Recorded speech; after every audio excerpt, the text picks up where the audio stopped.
Dave, a company, no matter how good it is, cannot provoke a revolution. And we think, by what you had said, that it really is an opportunity at this moment to create a revolution in visual thinking, because companies need to adjust, they need to be able to be more flexible, and they need the ability to communicate faster and understand faster. Now you have created, and you are very involved in a new network, a social network for professionals of visual thinking, which is called bizthink.com. I believe that you have an event upcoming, the first worldwide event for visual communicators that will come in January 1st. Can you explain what it is? Well, first let's talk about the revolution, since you mentioned the revolution. Okay. I think it's important for people to recognize that there is a revolution underway, as there always is when there's a change in the generations that run the world. And what's happening right now is the baby boom generation is beginning to retire, and a new set of people is taking the reins.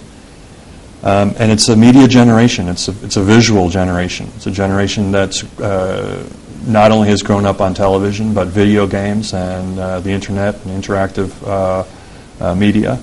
And this generation has an expectation, and it's only going to be increasingly so, has an expectation that they don't read.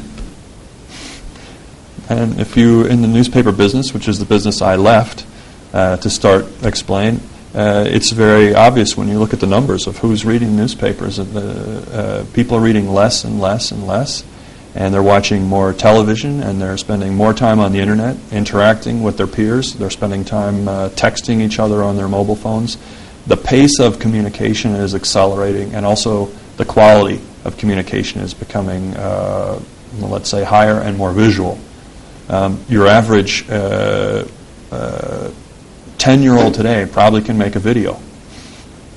Now, how long has that been true? So, like it or not, it's not that a revolution has to be started. The revolution is happening. It's underway. It's, in fact, I think it's fair to say that it's only going to accelerate. It's a major trend. And VizThink is a community, and it's an attempt to create a community of people who are interested not only in, let's say, maybe in taking control of this this rising tide, this flood of information.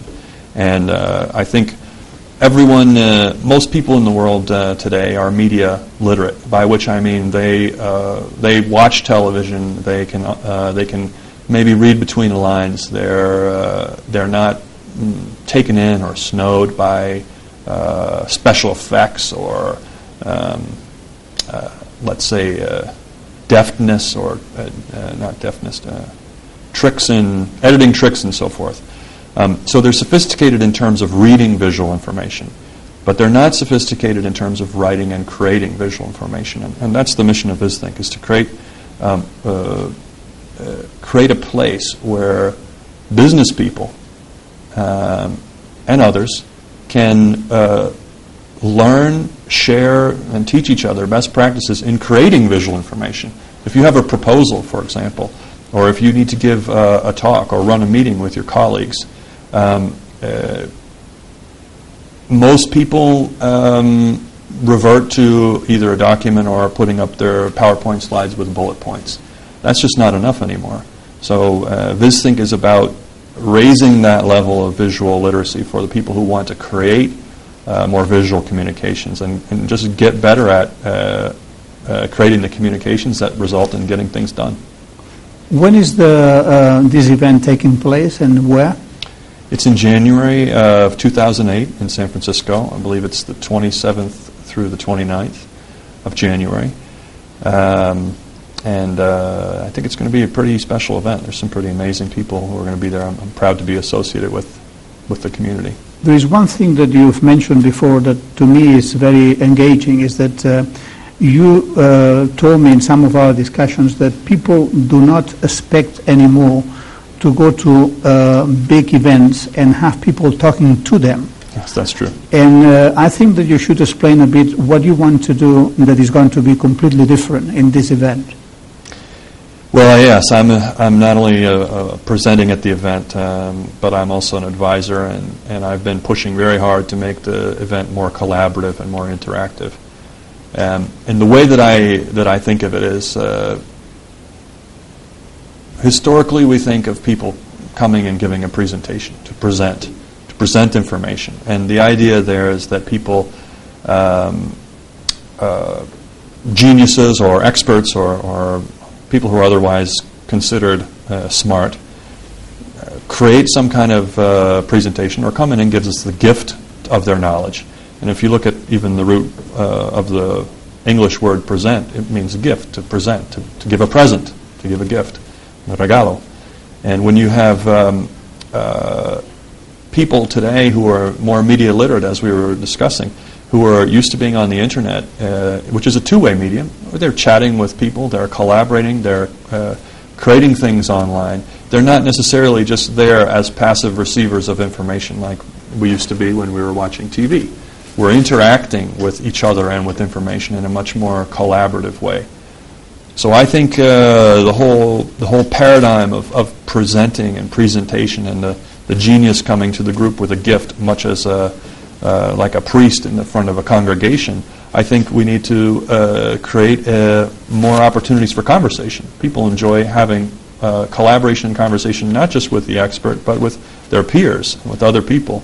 So when if we create an opportunity for people to get together and have a conversation, and if you look at the roots of the word conversation, it's to turn together, to make to learn together and take ourselves around a bend and to see a new vision or a new way of doing things. And I think what we're doing at BizThink and what I hope to see happening there is a lot more interaction, a lot more dialogue, a lot more conversation, hands-on activities, people working with paper and scribbling and drawing out their ideas as opposed to sitting in a dark room watching a genius talk.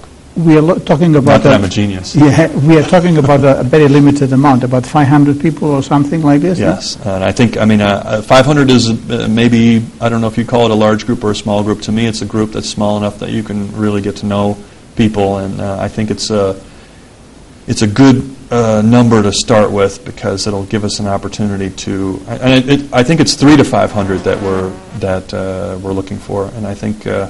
it's a great number because it'll give people a lot more opportunity to interact with the speakers and participate in the workshops and get to know each other. Dave, let's go back to basics.